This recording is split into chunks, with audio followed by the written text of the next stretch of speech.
Hello, my name is Yvonne and I am one of the directors at the Dunbar Harbour Trust. The Trust are seeking to achieve a harbour, a sustainable harbour, where marine life is preserved and where the harbour is kept in a clean and safe condition. You're about to see a series of short films where you will hear about the impact of litter and plastic and dog mess in our harbour and what you can do to help. I've been invited by the Harbour Trust to come down and talk about litter issues that there are around the harbour.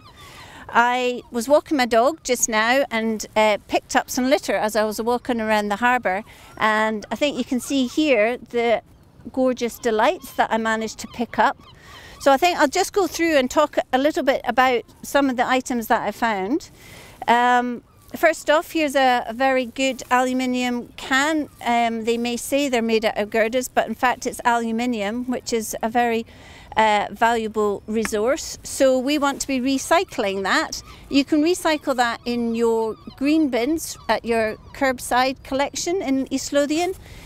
And recycling a can is going to use just 5% of the energy and generate 5% of the emissions that you would get if you were producing it new. So recycling a can is the best way to go. And we can recycle aluminium cans endlessly, okay? So let's not chuck that in the bin or chuck it just down on the harbour side. What other things have we got here? Well, we've just got some general paper waste there, but it's going to have food soiling on it, so that can't be recycled. It should just be going in the black bin.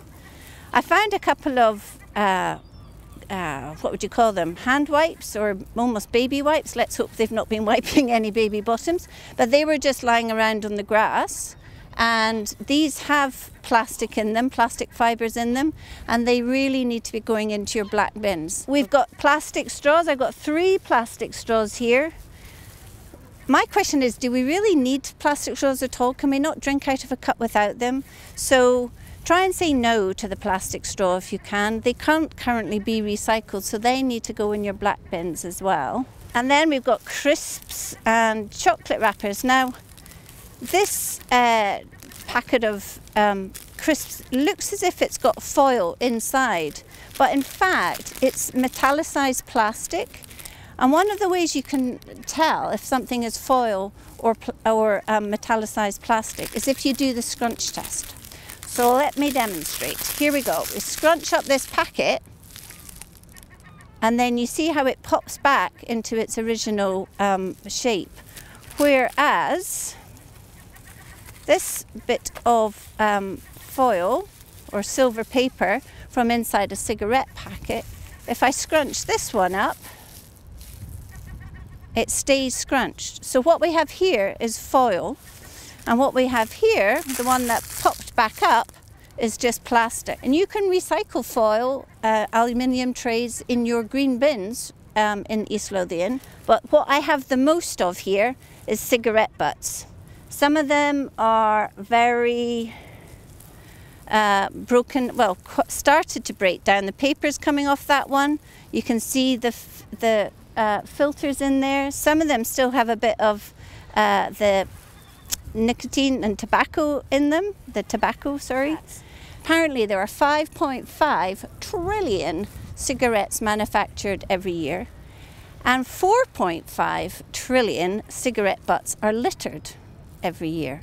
In Britain, in the UK, we litter 200 million cigarette butts every day. The filters of these cigarettes contain plastic fibres. So what we have here is our #1 plastic polluter. You may think they are made of paper, they seem to be made of paper, and therefore they'll just biodegrade. But in fact, the filter has plastic in it.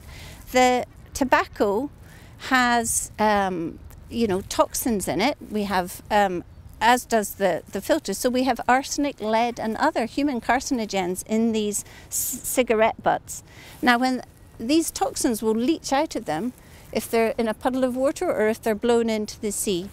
And the filters have been found in the stomachs of lots of birds and fish and whales. So we know that they're being mistaken for food once they're in the water. So what we want to try and do is to stop them getting into the water. Clearing up the litter from the streets in Scotland costs £34 million a year. So it's really about right stuff, right bin, and not littering in the first place. Because this was a 10-minute walk with my dog. And I think we can all do better than that. And I think we can all make more effort to protect our lovely Dunbar Harbour. The pressures on the marine environment are significant and from many different sources. Plastic in the sea is a current issue that everybody is becoming increasingly aware of. It's been estimated that by 2050 the weight of plastic in the sea will be greater than the weight of fish in the sea. And this is really something that we all have to play a part of in addressing. For what we're here to talk about and what we're here to focus on is the action that we can take as individuals to try and stop the plastic tide. There's many sources of pollution. There's something ranging from the smallest, they're called plastic nurdles, which are used in industry. And from what I'm told, they've been dumped in the sea by their millions, if not billions, of these little plastic nurdles, which eventually break down into small particles which are consumed by plankton and very small creatures such as sea worms. So recently a survey on the west coast of Scotland found that tiny plastic particles have been found in the stomachs of every single sea worm that they picked up. Now those sea worms are consumed by fish, and those particles are absorbed into the fish's body, and then humans catch the fish and other mammals such as killer whales and seals and eat those fish, and then the plastic particles are transferred into the human body and also into the killer whale body and the seal body and other things like dolphins, for example. It's really important that we all dispose of our litter responsibly. When you go for a picnic on the beach or down by the harbour, you make sure that you dispose of your litter in a bin, and ideally you take it home and put it into the recycling bin so that these items can be recycled and become part of the circular economy. We can all play a part in taking positive steps with our lives in order to reduce pollution and reduce pressure on the environment. So the next time we go to the shops, we can make careful choices about what we buy. A simple step that you can take is to buy a reusable water bottle. And instead of going to the shops and buying plastic bottles, you can just fill up your water bottle at home. People come here for all different reasons. There's a lot of leisure anglers, for example, that come. If you come to the harbour, then what we're asking is that you take your litter away and be responsible. I quite regularly find, for example, fishing line that's been left discarded in big rolls on the rocks around the front of the harbour. Now that fishing line is a hazard to wildlife. I often find plastic straws. So what I would ask is, if you come to the harbour to enjoy a fizzy drink, please put your straw in a bin, because straws in the sea suck. Hi there, my name is Jason. I want to speak to you today about the consequences of allowing your dog to mess and not picking it up in the harbour. The average piece of dog mess contains millions and millions of bacteria. I'll speak to you about a particular one called Toxocara canis. Dog mess can be easily transferred from the soles of your feet to the interior of your car to your domestic carpets. It can be transferred to the top of these ladders and the steps. Infants and small children are probably the most susceptible to picking up the infection by accidental ingestion, but adults can catch it too. Once the infection is inside the body and gets into your bloodstream, it can affect the kidneys, it can affect the liver, and it can be trapped in the small blood vessels in the eyes. Once it's in the eye, the inflammation can rob you of parts of, or indeed all of, your sight. With antibiotics, we can arrest the infection, but we cannot reclaim what has been lost. So please, pick up your dog mess.